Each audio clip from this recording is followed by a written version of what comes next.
Hello. Now, here's the second part of Besame Mucho. This is a big song. It's going to take a while to explain it. So here's once again from the beginning in a slow version. I'm going to try to turn diagonal. I can't because my chair has a handle, so it's a little bit difficult holding a guitar. But I'm sure you'll be okay with it. So here I go slowly.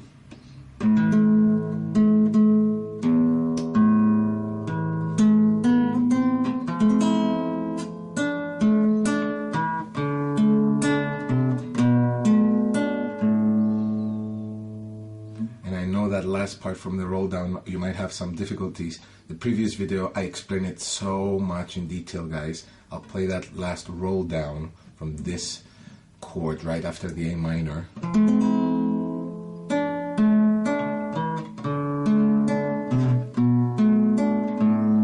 I'll do it even again with a close-up of the left hand.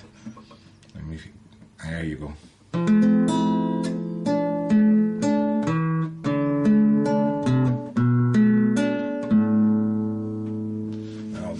Close-up of the right hand.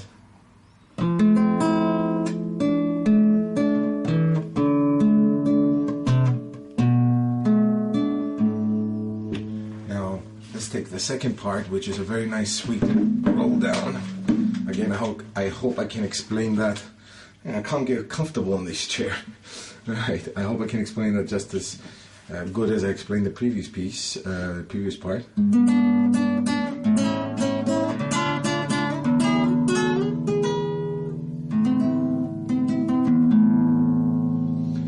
Okay, now this is actually it's fun to play this one. Let me tell you the frets of what I do. I put my index finger on the 3rd fret, if I'm not mistaken. Yeah, on the 3rd fret of the 2nd string. And then I put my middle finger on the 4th string on the 4th fret. That's easy to remember. And then I do a little bit of a stretch and I place on the 6th string, the bass, on the 4th fret, my thumb. This is a very nice technique, blues technique. Eric Clapton uses it a lot. Okay, now if you have a problem with that stretch, you could easily just replace the middle finger with your ring finger and stretch the middle finger all the way up to the 4th fret and get something like a weird G chord. You can play it like that if the thumb is a problem for you, but I prefer the thumb. And you're gonna do the bass with your thumb, the index and the middle finger, so on the 3rd and 2nd string, and you're gonna roll down.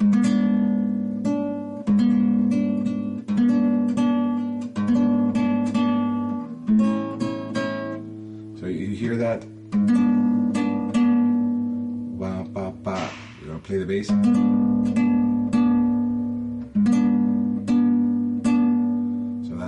First time you roll down, it's with the bass, and then 2 more times just plucking the strings up.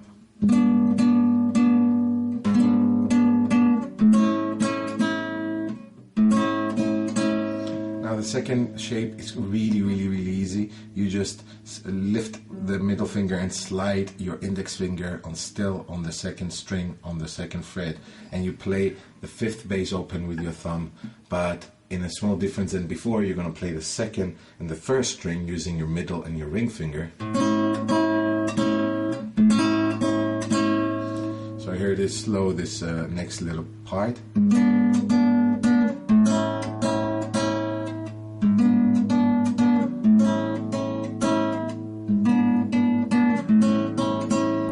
then you continue to... This is a part of a D minor, so I'm simply placing on the 1st string on the 1st fret my index, and on the 2nd string on the 3rd fret my ring finger, and when I play the 3rd bass, that's the 4th string, the D bass, while with my middle and ring finger again plucking the 2nd and the 1st string. So here's this 3 little parts together.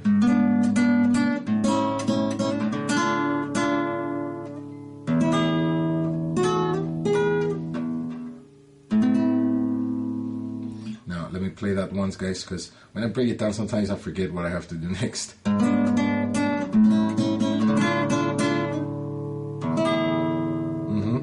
right there.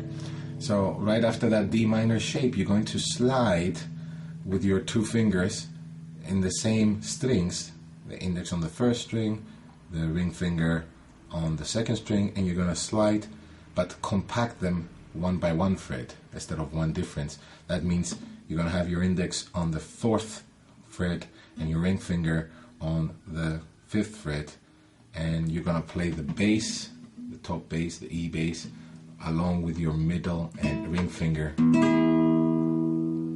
One time there, and then you're going to slide them again with your index on the 5th fret and your ring finger on the 7th fret, so that's 1 fret, 2 frets distance, and then you're going to slide 2 frets more down, that's your index on the 7th fret and your ring finger on the 9th fret, and play those two again. You can put a bass,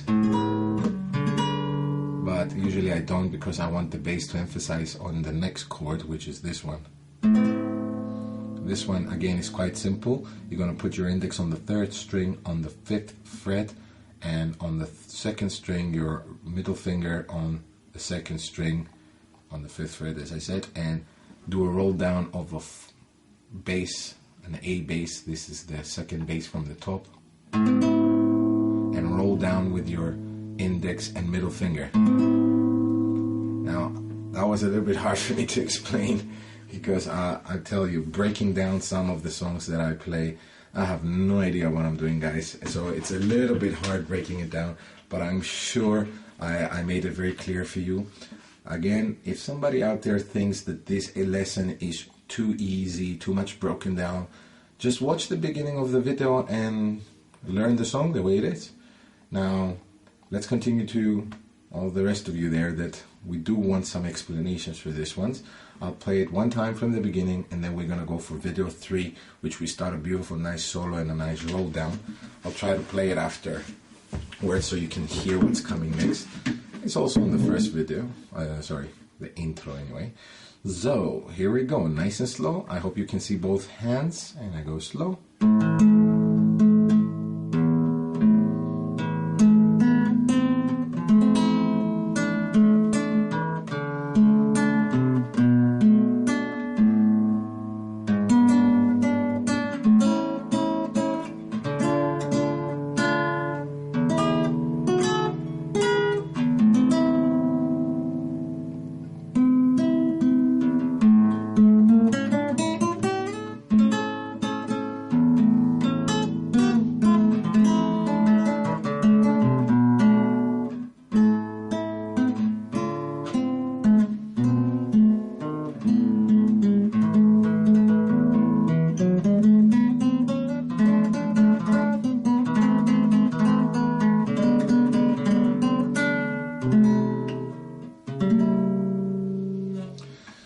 So that's gonna be the next videos. We're 8 minutes on the clock, guys. This is going to be my biggest lesson yet. I think it's gonna come to, I don't know, 8 videos maybe. It's a very nice classical way of playing Besame Mucho, and I am giving this out as a gift to all of you, along with my other 100 videos. Make sure you comment and rate, everybody. You can visit my store as well, alexandros-store.com. I'm gonna start selling even more tabs and maybe little videos of more depth explanation of some flamenco strokes. You can also get my Guitar E-book on www.giveorloseit.com. That's a lucid as a double O.com. Alright, thank you very much. Hope you enjoyed this lesson. We're gonna go for the next one just now. So check for Besame Mucho Part 3. Take care, God bless, guys.